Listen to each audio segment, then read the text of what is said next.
Coach Walter here. Week 2, day 2, day 7 total. This is the first day where I've kind of hit a little bit of a wall where, you know what, for some reason, well, I know what the reason is. I'm really tired. I just don't feel like going outside today. I don't feel like putting in the effort to set up a video, to make a video, to wait for it to upload. I just don't feel like doing it. I don't feel sick. Again, if I felt sick, I would have no problem doing that, but I don't feel sick. I just feel a little tired, and I know when I start feeling tired, my body starts getting into my mind a little bit, telling my mind like, hey, you don't need to do this. Why don't you just sleep? Why don't you just do this? Why don't you just do that? These days are the most important days for me. These are the days that set the habits that define our success. So my body needs to get in line with my mind. My mind's got to start taking over control. My mind is the general. My body is the troops. My troops need to listen to the general. So what my mind is start telling it is, let's go. Let's get this thing going. So that's why I want you guys to see when I have these moments. I'm definitely having one right now at 2:30 in the morning.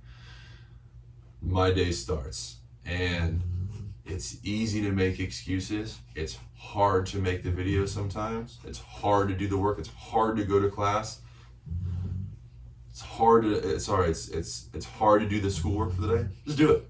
Just get it done, because you're never gonna regret doing it. That's my general experience that I've found, is that I'm not gonna regret the hard work. So let's get right into the trivia questions. Question number 1. Who hit behind Roger Maris in 1961? Mickey Mantle. What number did he wear originally when he came up? He wore number 6. He had an issue, got sent back down to the minors, had an injury. So when he came back up, he took number 7. Which Yankee took number 6 and had it retire? Joe Torre, famous manager. Now today, before I give you some questions to answer, I want to give you a little bit of background on me on these kind of days where I feel tired. I grew up in Seattle, very much in a working class parents, blue collar parents. My dad was a plumber. My mom was a office manager at a dental office. So they both worked. And I think my dad worked 7 to 4, 7 to 5. My mom worked, like 8 to 4, 8 to 5, pretty much. And so growing up in that household, I saw like every day you get up, you do it. My favorite player as a kid, growing up in Seattle, obviously we had, with the great Griffey, we had a good young A-Rod, Edgar Martinez, Jay Buhner, all these guys that are just really famous in Seattle sports history. There were a couple other guys I looked at and admired, and one guy in particular. And so my trivia is kind of based around this one guy. So this one guy, the thing I admired is that I knew if I had bought tickets to see this team play, he was playing. And I always admired that as a kid. I remember buying tickets to go see, certain guys play, and they end up not playing. It's frustrating. It does happen, but I want to focus on those guys that are able to get out there and do it. So question number 1, who is that guy that I'm talking about? Who holds the record for most consecutive games played? Question 2, whose record did he break? It's another Yankee. I promised I would get away from Yankees. They're kind of like the Beatles of MLB trivia. It just always comes back to them.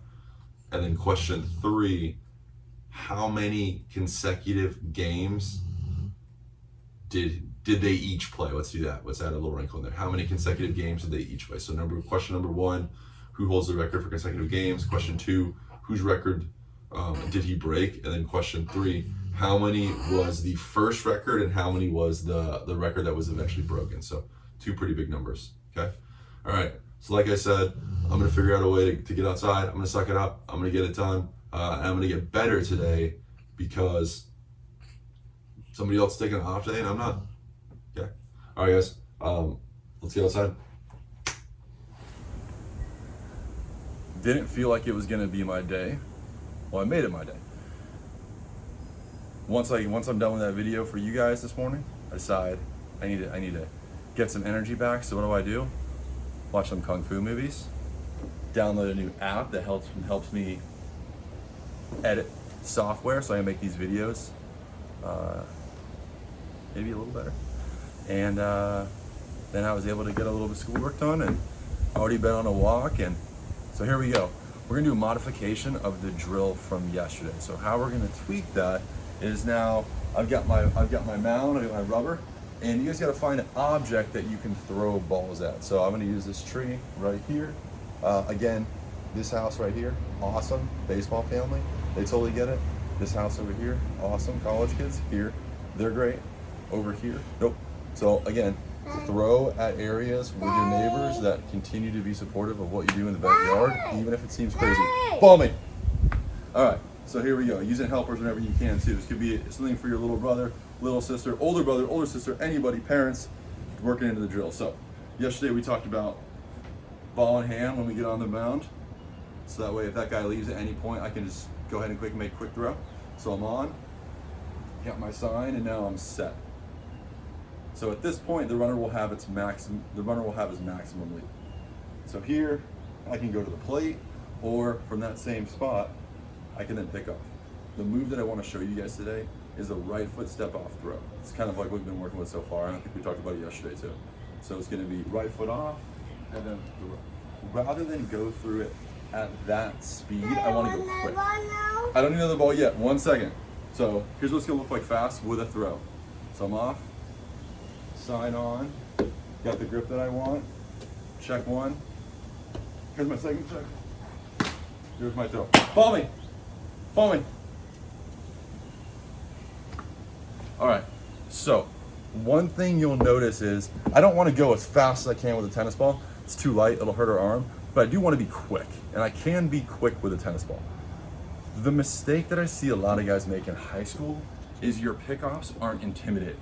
If your pickoffs aren't intimidating or aren't decent, base runners get bigger leads, they steal more bases, they score more runs, inflates your ERA. These are all things that we can prevent by keeping guys in their spot.